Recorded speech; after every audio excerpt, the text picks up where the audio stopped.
जय हिंद दोस्तों, आप सभी का फिर से स्वागत है आपके अपने चैनल पीके डिफेंस एकेडमी में। पिछले वीडियो में आपने देखा है कि कैसे हमने एक नंबर का क्वेश्चन सॉल्व किया है class 10th CGBSE model paper का। आज हम उसी कड़ी को आगे बढ़ा रहे हैं और 2 नंबर के सवालों को आज हल करेंगे, जिसमें से आज दूसरा क्वेश्चन है क्वेश्चन नंबर 2। 2 नंबर का क्वेश्चन है। क्वेश्चन आपको इधर दिख जाएगा, स्क्रीन में आपको दिख जाएगा। क्वेश्चन नंबर 2 है। ये जो क्वेश्चन नंबर 2 है वो चैप्टर नंबर 16 से आया है। क्या बोल रहा है कि आंकड़ों 5, 7, 9, 11, 13, 15, 17, 19 का समांतर माध्य अर्थमेटिक मीन ज्ञात करना है। दोस्तों, जो आंकड़े अभी बोला हूं मैं उसका अर्थमेटिक मीन ज्ञात करना है। तो अर्थमेटिक मीन का फॉर्मूला क्या होता है?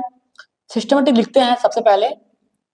क्वेश्चन नंबर 2 है ना, आपको आंसर शीट में यहां लिखना है बीचों बीच आंसर नंबर 2, ऐसा कुछ कर दीजिए ताकि हाईलाइट हो जाए, है ना।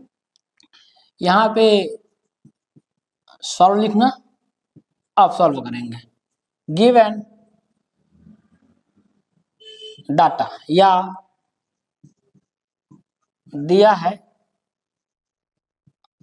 आंकड़े, क्या क्या दिया है? 5, 7, 9, 11, 13, 15, 17 और 19। अब आपको लिखना है, क्या लिखना है? फॉर्मूला। फॉर्मूला क्या है? समांतर माध्य का फॉर्मूला है समांतर माध्य, या इसी को बोलते हैं अर्थमेटिक मीन। ए इसका फॉर्मूला होता है प्रेक्षणों का योग बटे प्रेक्षणों की संख्या। इंग्लिश में होता है sum of data upon number of data. मतलब जितने भी प्रेक्षण दिए रहेंगे, ये डाटा दिए रहेंगे, उन सबका योग करना है और जितने नंबर रहेंगे उससे डिवाइड कर देना। जैसे कि 5 धन 7 धन 9 धन 11 13 धन 15 धन 17 धन 19 बटे 8 नंबर है दोस्तों, तो बटे 8 जोड़ देंगे। जोड़ने पर कितना आएगा? 96 अपॉन 8। इसका आंसर आएगा 12। इस प्रकार जो दिए गए आंकड़े हैं उनका जो समांतर माध्य है वो रहेगा 12। अब बढ़ते हैं नेक्स्ट क्वेश्चन की ओर। अब देखते हैं क्वेश्चन नंबर 3। क्वेश्चन नंबर 3 क्या बोला गया है? यदि 63 सेंटीमीटर लंबे एक रेखाखंड को 5:7:9 के अनुपात में विभाजित किया जाए तब प्रत्येक भाग की लंबाई कितनी होगी? If a line segment of 63 centimeter is divided in the ratio 5:7:9, what will be the length of each part? Question ये है कि एक लाइन है जो 63 सेंटीमीटर की है, उसको कुछ अनुपात में विभाजित किया गया है, बांटा गया है। तो एक एक जो अनुपात दिया है उस एक एक लंबाई है ना, उस अनुपात का एक एक लंबाई कितना होगा? तो क्या दिया गया है? तो माना सबसे पहले हम क्या करेंगे? अनुपात हटाएंगे। तो जब भी अनुपात हटाते हैं, हाँ, जैसे 5:7 है, अनुपात हटाने पर क्या लगता है? एक वेरिएबल जुड़ जाता है, 5x और 7x। इसी प्रकार माना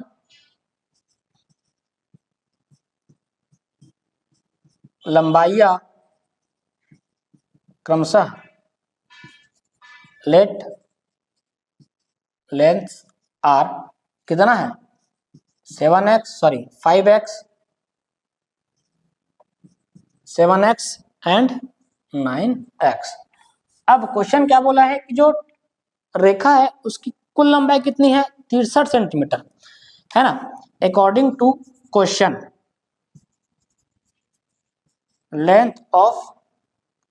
total length of line is equal to 63, है ना।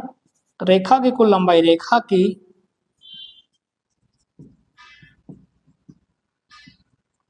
कुल लंबाई कितनी है? 63 सेंटीमीटर। इसमें भी सेंटीमीटर में आएगा।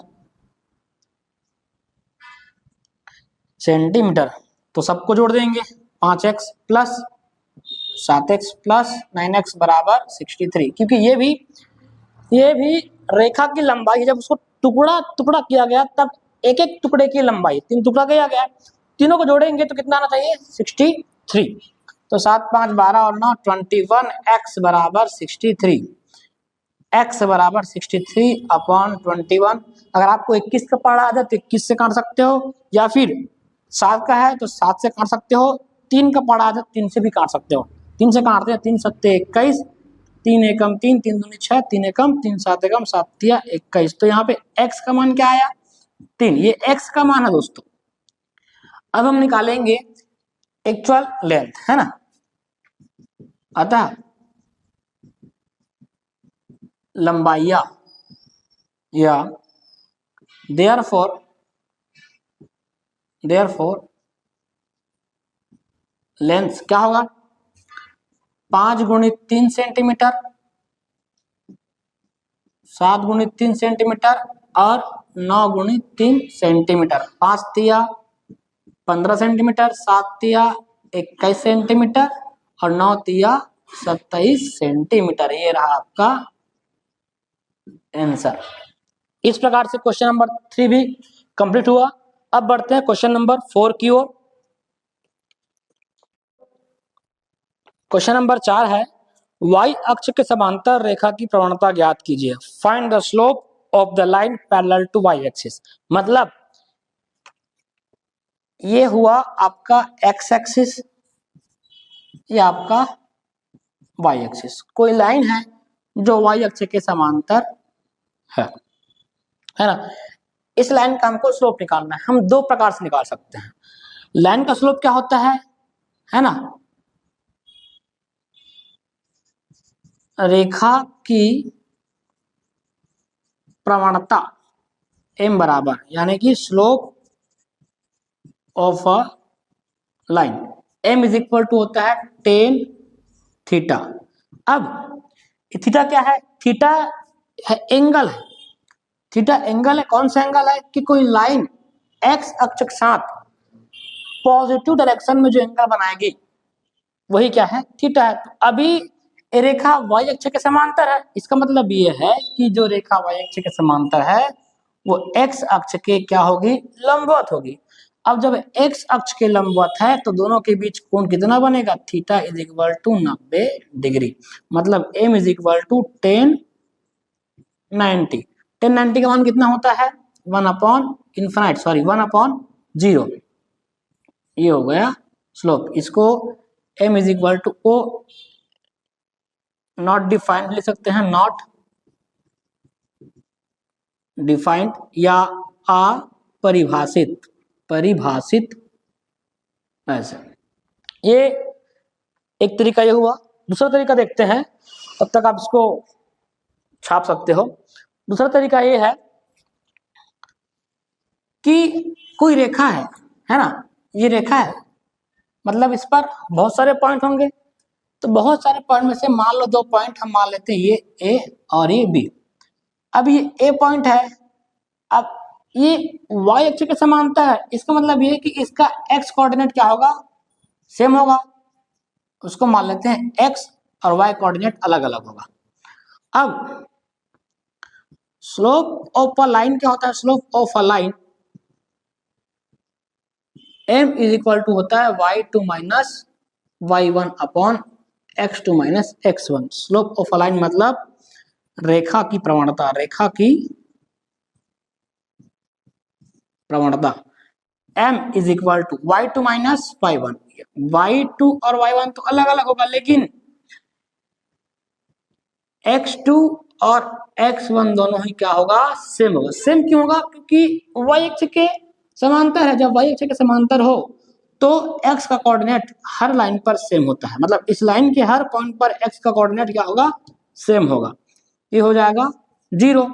तो m is equal to not defined या अपरिभाषित, क्योंकि जब अपॉन में 0 आता है तो उसका आंसर इनफाइनाइट आता है ना, नॉट डिफाइंड आता है। तो ये रहा आपका क्वेश्चन नंबर 4, है ना, 2 नंबर के। अब आते हैं क्वेश्चन नंबर 5 की ओर, जो चैप्टर नंबर 6 से आया है। क्वेश्चन नंबर 5 बोला गया है, सरल रेखा 3x माइनस 5y प्लस 17 बराबर 0 की प्रवणता और y अक्ष पर काटा गया अंतःखंड ज्ञात कीजिए। Find the slope and the y intercept of the straight line 3x minus 5y plus 17 is equal to 0। तो गिवन इक्वेशन, हमको इक्वेशन दिया गया है, गिवन इक्वेशन या दिया है समीकरण। किसका समीकरण? रेखा का समीकरण। क्या दिया है? 3x minus 5y plus 17 is equal to 0। अब आपने अपने कक्षा में पढ़ा होगा, क्या पढ़ा होगा कि रेखा का समीकरण क्या होता है? y is equal to M X plus C. ए रेखा का व्यापक समीकरण, सरल रेखा का, जिसमें से ये m क्या है? स्लोप, और c क्या है? इंटरसेप्ट। तो सबसे पहले हम क्या करेंगे, इसको इस फॉर्म में लाएंगे। इस फॉर्म में लाने के बाद जो भी आएगा उससे इसका कंपैरिजन करेंगे, वहां से हम m और c निकालेंगे। इसको ध्यान से देखिए, इसमें y के ऊपर फोकस कीजिए। जो y है वो सिंगल है, अकेले है और पॉजिटिव है। तो ट्राई करेंगे कि हमको भी y एक तरफ पॉजिटिव और सिंगल मिले।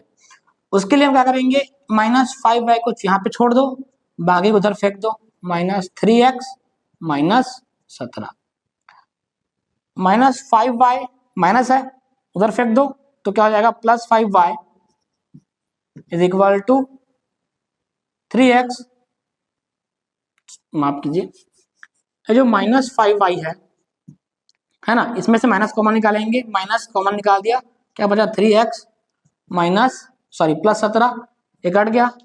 अब क्या मिला? 5y is equal to 3x plus 17। अब y इज इक्वल टू 5 को बट्टे में 3x प्लस 17 बटे 5, यहाँ से y इज इक्वल टू 3 बट्टे 5x प्लस 17 बटे 5। अब करेंगे, अब मिल गया सेम फॉर्म। अब करेंगे comparison on comparing from y is equal to M X plus C, है ना। y is equal to M X plus C से तुलना करने पर, तुलना करेंगे तो जो x के साथ है वही स्लोप है, तो इसमें x के साथ क्या है?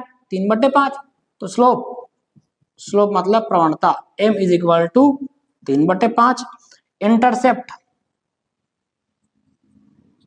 इंटरसेप्ट जो अकेले हैं c, वहां यहाँ पे क्या है? 17/5, ये आपका इंटरसेप्ट है। c is equal to 17/5। Slope मतलब प्रवणता,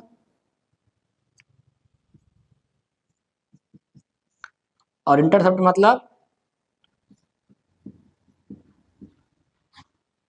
अंतःखंड। ठीक है, ये रहा आपका क्वेश्चन नंबर 5।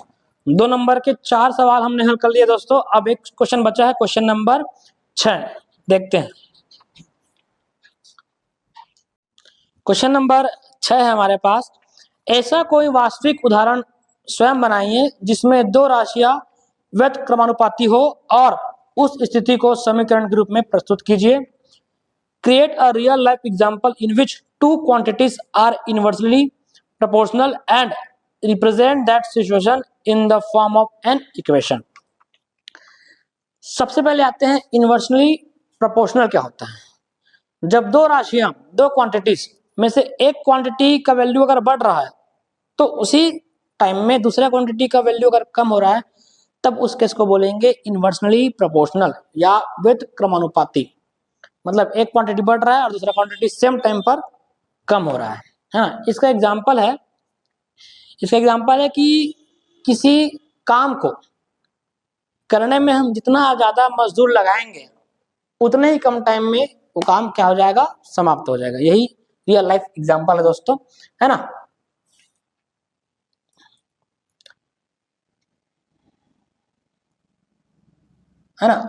इसका जो उदाहरण है, एग्जांपल है, वो यह है कि किसी कार्य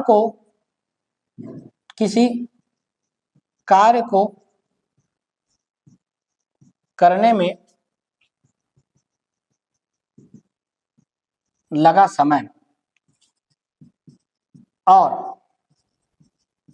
मजदूरों की संख्या परस्पर व्युत्क्रमानुपाती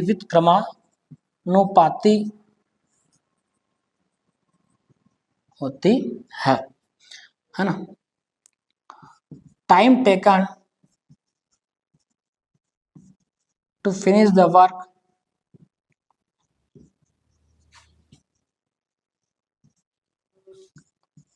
and number of labors are inversely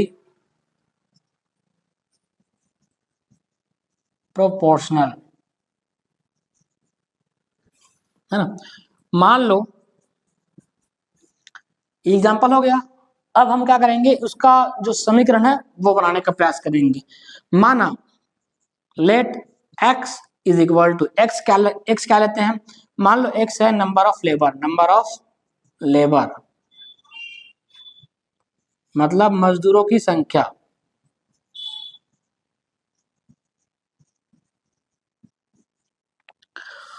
और y क्या है,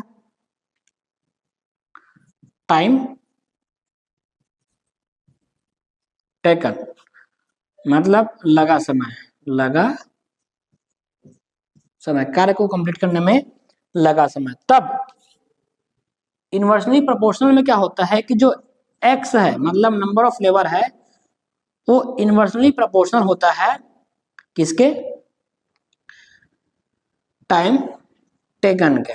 यहाँ पर जब ये हटाएंगे, प्रोपोर्शनल का साइन हटाएंगे तो x इज इक्वल टू के अपॉन वाई, जहाँ के क्या है, के इज इक्वल टू कॉन्स्टेंट यानी कि अचर, हाँ, के इज इक्वल टू कॉन्स्टेंट रहेगा। ये रहा आपका समीकरण। दोस्तों आप इसे पॉज करके छाप सकते हैं, उतार सकते हैं। दोस्तों 2 नंबर के सवाल यहाँ पे समाप्त होते हैं। अब नेक्स्ट वीडियो में मैं सॉल्व करूँगा 3 नंबर के सवालों को मॉडल पेपर के। तो तब तक के लिए बने रहें। अगर आपको वीडियो अच्छी लग रही है तो please like share and subscribe. Thank you so much.